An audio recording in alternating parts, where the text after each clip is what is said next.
Now, new rules to keep people safe when buying medications from online chemists has been described as a big step forward by Britain's pharmacy regulator. The guidelines follow a BBC Panorama investigation which uncovered poor care by some internet pharmacies. BBC has spoken to the family of one patient who was able to obtain codeine-based medications from 18 different websites. Reporter Faye Kirkland, who's also a doctor, so well qualified, is with us now. Thank you very much for coming on this morning. So tell us a little bit more detail about this investigation. Well, last year for BBC Panorama, I looked at how easy it was to buy prescription-only medication online, that your GP with your full medical history just wouldn't prescribe for you, and it was incredibly easy. And after the programme, I was contacted by so many families and their relatives who've been affected by this. And one of the families that I spoke to was of Debbie Headspeeth, and I spoke to her brother. It's been devastating. She had a great sense of humour. She was always laughing. I've lost my big sister.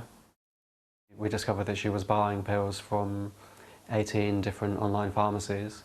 She collapsed just by the front door. She wasn't found until her partner came home from work, and it was too late. She was gone. Well, Debbie had a history of codeine addiction. It was only after she passed away that we discovered that Debbie had discovered online pharmacies. You could log on quite easily, put the codeine in your basket and fill out a few questions online.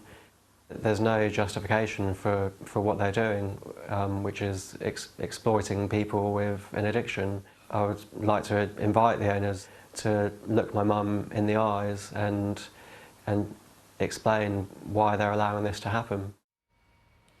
Now, I spoke to Kevin and he said to me that he thinks that codeine did contribute in part to her death, but the coroner's inquest is next month.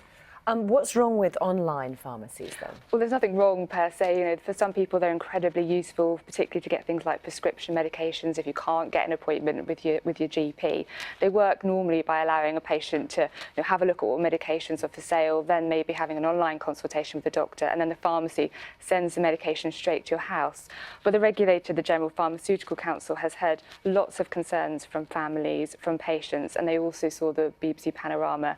They even had a public consultation, and now they've decided that they need to act. Okay, in terms of like the regulator then, what have they said that they will do? Well, there's a range of changes today. So there's going to be new safety checks on certain prescription medicines like antibiotics and medications like asthma inhalers that might need regular review.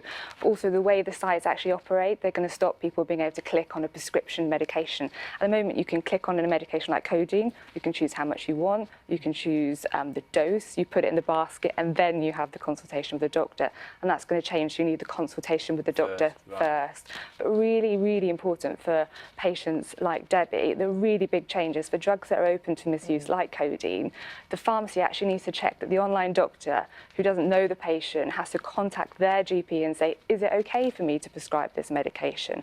And the GP needs to give their permission and make sure that there's ongoing monitoring to keep them safe.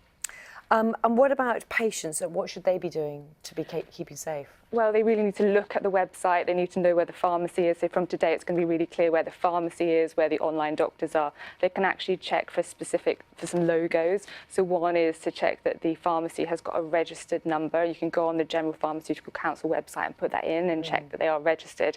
And then also to check that the Doctors' Services Regulator, so they should have a stamp saying CQC, the Care Quality Commission. So those are two really important logos to look out for to know that your care will be regulated.